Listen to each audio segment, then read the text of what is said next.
اہم خبر دیں گے افغان طالبان رجیم کا انگور اڈا میں سول آبادی پر بزدلانہ حملہ۔ جنوبی وزیرستان کے سرحدی علاقے میں سول آبادی پر گولہ باری کی گئی ہے۔ 29 اپریل 2026 کو افغان طالبان کی جانب سے مارٹر گولہ فائر کیا گیا۔ مارٹر گولہ گھر پر گرنے سے 5 افراد زخمی بھی ہوئے ہیں۔ سیکورٹی ذرائع کے مطابق سرحد پار سے گولہ باری میں عام شہری اور خصوصاً بچے نشانہ بن رہے ہیں۔ زوردار دھماکے کے باعث خوف کی صورتحال برقرار ہے۔ آپ کو اپڈیٹ کریں، انگور اڈا میں ایک بار پھر افغان طالبان کی جانب سے گولہ باری کی گئی ہے اور مارٹر گولہ فائر کرنے سے 5 افراد زخمی ہوئے ہیں۔ یہ مارٹر گولہ گھر پر فائر کیا گیا جس میں بتایا جا رہا ہے کہ بچے اور شہری زخمی ہوئے ہیں۔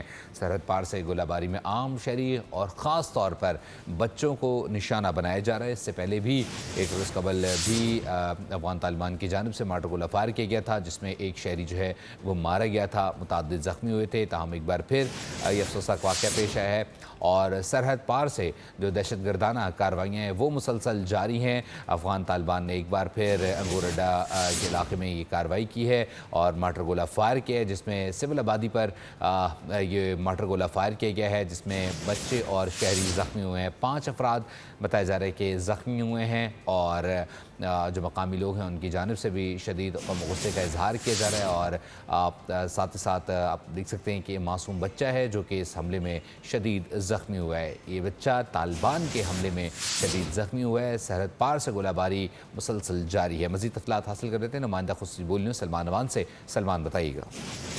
بالکل، ہم بات کر رہے تھے کہ کئی روز سے افغان طالبان کی جانب سے یہ سلسلہ جاری ہے کہ پاکستان میں سویلین آبادی کو جان بوجھ کر نشانہ بنایا جا رہا ہے اور اس حوالے سے جو ضلعی انتظامیہ ہے جنوبی وزیرستان کی اس نے تفصیلات بھی جاری کی ہیں جس میں بتایا گیا کہ کس طرح سے افغان طالبان کی بلا اشتعال کارروائیوں کے نتیجے میں سویلین آبادی متاثر ہوئی ہے۔ خاص طور پر 26 سے لے کر 29 اپریل تک افغان طالبان کی جانب سے پاکستان میں انگور اڈا کے مقام کے اوپر سویلین آبادی کو بلا اشتعال فائرنگ اور گولہ باری کا نشانہ بنایا گیا اور جو مصدقہ جو فگرز ہیں ضلعی انتظامیہ کی جانب سے جاری کیے گئے اس میں بتایا گیا کہ کئی گھر تباہ ہوئے اور 8 افراد جن میں خواتین اور بچے بھی شامل ہیں وہ شدید زخمی ہوئے ہیں۔ مقامی آبادی اور قبائلی مشران کی جانب سے افغان طالبان کی کارروائیوں پہ نہ صرف شدید تشویش کا اظہار کیا گیا ہے، افسوس کیا گیا ہے، بلکہ مطالبہ کیا گیا ہے کہ افغانستان کی جانب سے اس بلا اشتعال فائرنگ اور گولہ باری کو روکا جا سکے۔ ضلعی انتظامیہ مسلسل جو ہے صورتحال کی نگرانی کر رہی ہے۔ بہت شکریہ آپ کا۔